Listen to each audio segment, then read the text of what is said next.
అశ్వ సంవత్సరంలో కైలాస యాత్ర Shri Gayatri tours and travels 8977349696.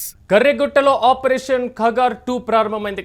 Maoist అగ్రనేతలే టార్గెట్గా ఖగార్ 2 ప్రారంభమైనటువంటి పరిస్థితులు కనబడుతున్నాయి.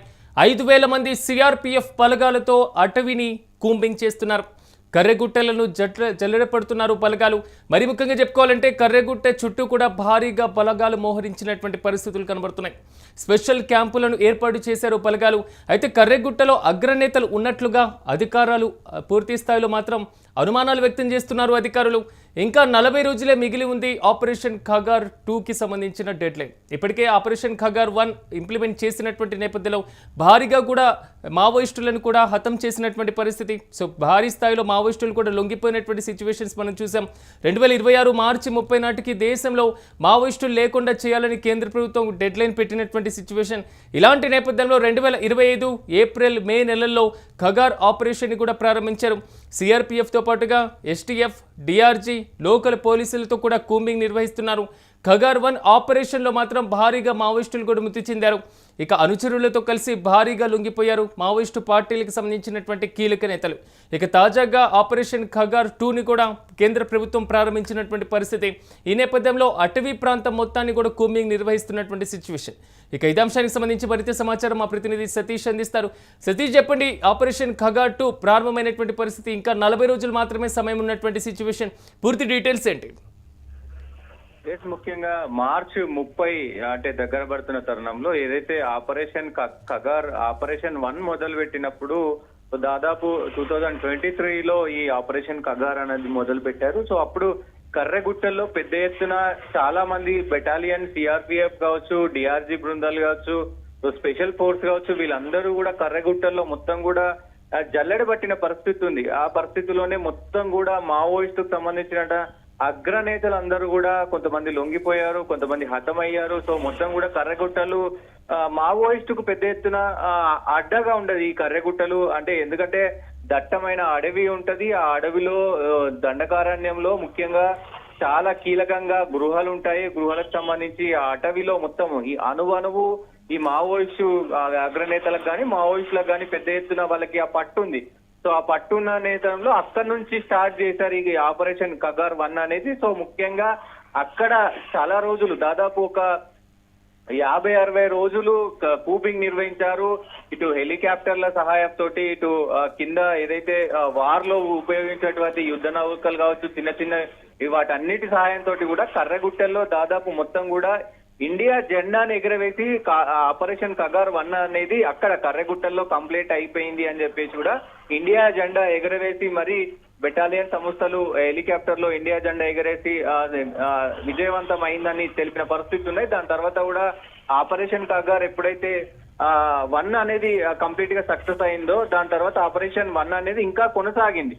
ఛత్తీస్గఢ్ లో ఈ దంతెవాడ కావచ్చు, ఈ సుక్మా జిల్లా కావచ్చు, అంటే మావోయిస్టులు కీలకంగా ఉన్నటువంటి నేతలు ఎక్కడెక్కడ ఉన్నారో వాళ్ళని ఆచూకీ తెలుసుకొని వాళ్ళ స్థావరాలు ఏవైతే ఉన్నాయో వాటిని జల్లెడబట్టే ప్రయత్నంలో కూడా పెద్ద ఎత్తున ఈ ఆపరేషన్ 1 అనేది ఇంకా కొనసాగుతూనే ఉంది. ప్రస్తుతం మొత్తం కూడా ఈ ఆపరేషన్ 1 ఏదైతే కర్రెగుట్టల్లో విజయవంతమైన తర్వాత కొన్ని రోజులు, దాదాపు ఒక 3 నెలలు 4 వ్యవధిలోనే కీలక నేతలు ఎవరైతే మల్లోజుల కావచ్చు, ఆచన్న కావచ్చు, అంటే వీళ్ళు జాతీయ స్థాయిలో మొత్తం కూడా ఈ మావోయిస్టు పదజాలాన్ని జాతీయ స్థాయిలో తీసుకువెళ్ళినటువంటి నేతలు కన్వీనర్ గా పనిచేశారు, మొత్తం కూడా కోఆర్డినేటర్ గా పనిచేశారు. జాతీయ స్థాయిలో వీళ్ళకి పెద్ద ఎత్తున అనుభవం ఉంది.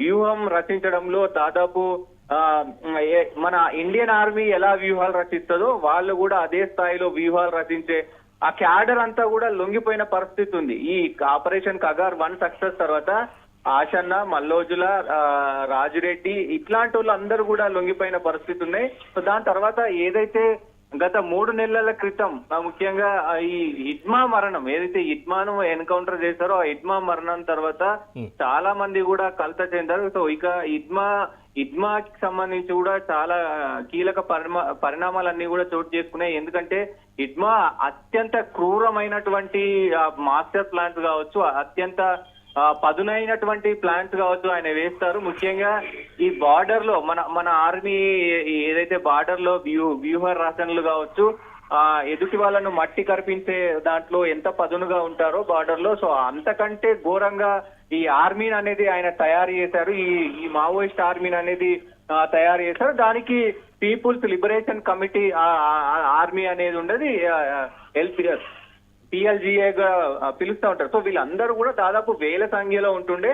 సో వాళ్ళందరూ కూడా దాదాపు ప్రస్తుతం సతీష్ ఇప్పటికే మనం చూసాం, ఎందుకంటే అగ్రనేతలు లొంగిపాటు మరి ముఖ్యంగా కొంతమందిని మట్టుపెట్టడం ఇలాంటి చర్యలు చేపట్టినా ఇప్పటికి కూడా అక్కడ లాంచింగ్ ప్యాడ్లు కానివ్వండి, స్థావరాలు కానివ్వండి, లేకపోతే స్తూపాలు అక్కడక్కడ కనబడుతూనే ఉన్నాయి. సో బలగాలు దాన్ని ధ్వంసం చేస్తూనే ఉన్నారు. ఇప్పుడు ఆపరేషన్ ఖగార్ 2 ఎలా ఉండబోతుంది? 40 రోజులు మాత్రమే టైం ఉంది కాబట్టి.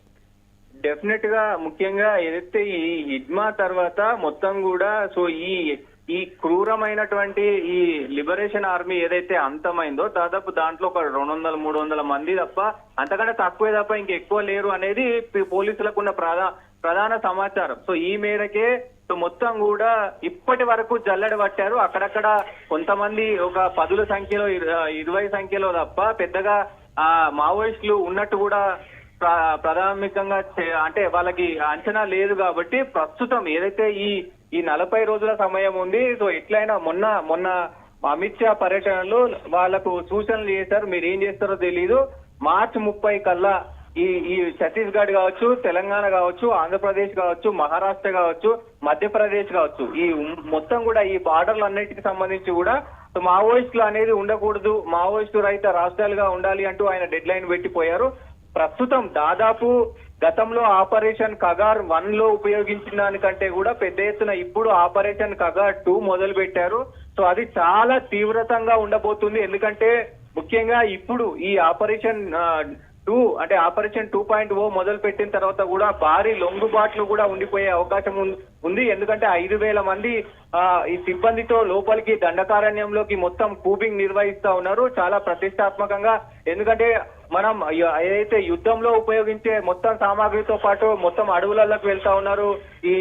సతీష్ ప్రధానంగా టెక్నాలజీని యూజ్ చేసుకోవడం, మరి ముఖ్యంగా ఆల్రెడీ లొంగిపోయినటువంటి మావోయిస్టు పార్టీకి సంబంధించిన కీలక నేతల యొక్క సమాచారాన్ని తీసుకోవడం, దీన్ని కూడా యూజ్ చేసుకునేటువంటి అవకాశం ఉందా ఈ స్టేజ్ లో? డెఫినెట్ గా వాళ్ళకు ఉన్నటువంటి సమాచారం మేరకే ఇప్పుడు కీలక నేతలు అందించిన సమాచారం మేరకే సో ఇప్పుడు ఇవన్నీ కూడా నిర్వహిస్తా ఉన్నారు. సో ఇది దాదాపు సక్సెస్ అయ్యే అవకాశం కనబడతా ఉంది. ఎందుకంటే ఆపరేషన్ ఖగార్ 1 కనుక చూస్తే ఏ రకంగా సక్సెస్ అయిందో చూస్తాం. హెలికాప్టర్ల ద్వారా, స్పై కెమెరాల ద్వారా, మొత్తం ఏదైతే డ్రోన్ కెమెరాల ద్వారా మొత్తం అడవిని మొత్తం కూడా జల్లెడబట్టారు. సో ముఖ్యంగా సక్సెస్ చేసిన పరిస్థితి ఉంది. ఇప్పుడు ఆపరేషన్ ఖగార్ 2 ఇంకా ప్రతిష్టాత్మక, అప్పుడు డెడ్ లైన్ లేదు కానీ ఇప్పుడు డెడ్ లైన్ ఉంది. ఇంకా ప్రతిష్టాత్మకంగా ఈ ఆపరేషన్ ఖగార్ 2 అనేది నిర్వహించబోతున్నారు. దాదాపు 5,000 మంది, బెటాలియనే 5,000 మంది అంటే ఇంకా ఆర్మీకి సంబంధించినటువంటి వాళ్ళు వచ్చే అవకాశం ఉంది. హెలికాప్టర్లు, అలాగే స్పై కెమెరాలు, దాంతో పాటు ఈ డ్రోన్ కెమెరాలు మొత్తం కూడా కింద ఏదైతే మొత్తం కూడా సామాగ్రి ఇవన్నీ కూడా యూజ్ చేస్తున్నారు. టెక్నాలజీని యూజ్ చేస్తున్నారు, ఆ రేడియో టెక్నాలజీని యూజ్ చేస్తున్నారు. ఆ కదలికల పైన మొత్తం కూడా ప్రస్తుతం వీళ్ళు అనుకున్న ఏదైతే ఇంకా 30-40 రోజులు ఉందో దానికంటే ముందే కూడా ఈ ఆపరేషన్ ఖగార్ 2 అనేది ముగిసిపోనుంది. సో ముఖ్యంగా ఇక్కడ కూడా అక్కడ మావోయిస్టులు కూడా దాదాపు లొంగిపోవడానికే సంసిద్ధం అవుతున్నారు అనేది కూడా ప్రాథమికంగా. సతీష్ ఎప్పటి వరకు లొంగిపోవడానికి అవకాశం ఉంది? ఎందుకంటే ఈ 40 రోజుల పాటు లొంగిపోవడానికి కేంద్ర ప్రభుత్వం అవకాశం కల్పించిందా? ఒకవేళ కూంబింగ్ లో దొరికిపోయినటువంటి మావోయిస్టుల పరిస్థితి ఏంటి? ముందుగా లొంగుబాటుకు సంబంధించి వారిని హెచ్చరిస్తారా లేదా డైరెక్ట్ గా అటాక్ చేసేటువంటి అవకాశాలు ఉంటాయి? డెఫినెట్ గా లొంగిపోమనే వాళ్ళు చెప్తా ఉన్నారు. గత 2 సంవత్సరాల నుంచి కూడా ఎంత మంది వీలైతే అంతమంది లొంగిపోండి అంటూ కూడా వీళ్ళు పిలుపునిస్తున్నారు.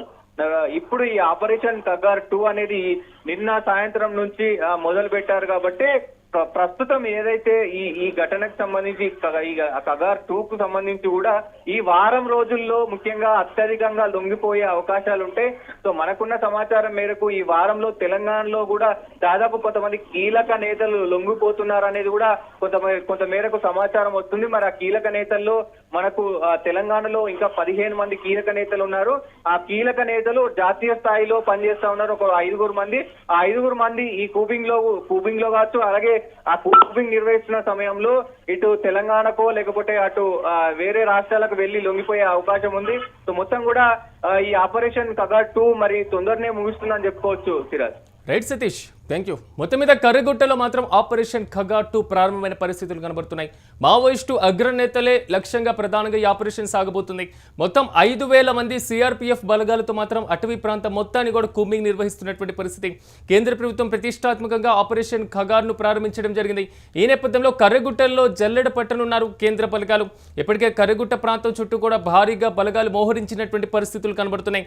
ఇక స్పెషల్ క్యాంపులను కూడా ఏర్పాటు చేశారు బలగాలు. కర్రగుట్టలో మాత్రం అగ్రనేతలు ఉన్నట్లుగా అధికారులు అనుమానాలు వ్యక్తం చేస్తున్నారు. ఇంకా 40 రోజులు మాత్రమే ఆపరేషన్ ఖగార్కు డెడ్ లైన్ ఉన్నటువంటి నేపథ్యంలో ఈ 40 రోజుల్లో ఎలాగైనా ఆపరేషన్ ఖగార్ను ప్రారంభించి పూర్తి స్థాయిలో కంప్లీట్ చేయాలనేది మాత్రం కేంద్ర ప్రభుత్వం డెడ్ లైన్గా పెట్టుకుంది. ఈ నేపథ్యంలోనే ఈ 40 రోజుల కోసం ప్రత్యేకంగా ఆపరేషన్ ఖగార్ 2ను ప్రారంభించినటువంటి పరిస్థితి. కేంద్ర ప్రభుత్వం యొక్క లక్ష్యం ప్రధానంగా 2026 మార్చి 30గా ఉన్నటువంటి పరిస్థితులు అసలు మావోయిస్టులే లేకుండా చేయాలనేది మాత్రం కేంద్ర ప్రభుత్వం ఉక్కుపాదం మోపుతున్నటువంటి పరిస్థితి. 2025 ఏప్రిల్ మేలో ఖగార్ ఆపరేషన్ ప్రారంభమైంది. సిఆర్పీఎఫ్తో పాటుగా ఎస్టీఎఫ్, డిఆర్జీ, లోకల్ పోలీసులతో కూడా ఈ ఆపరేషన్స్ను చేపడుతున్నారు.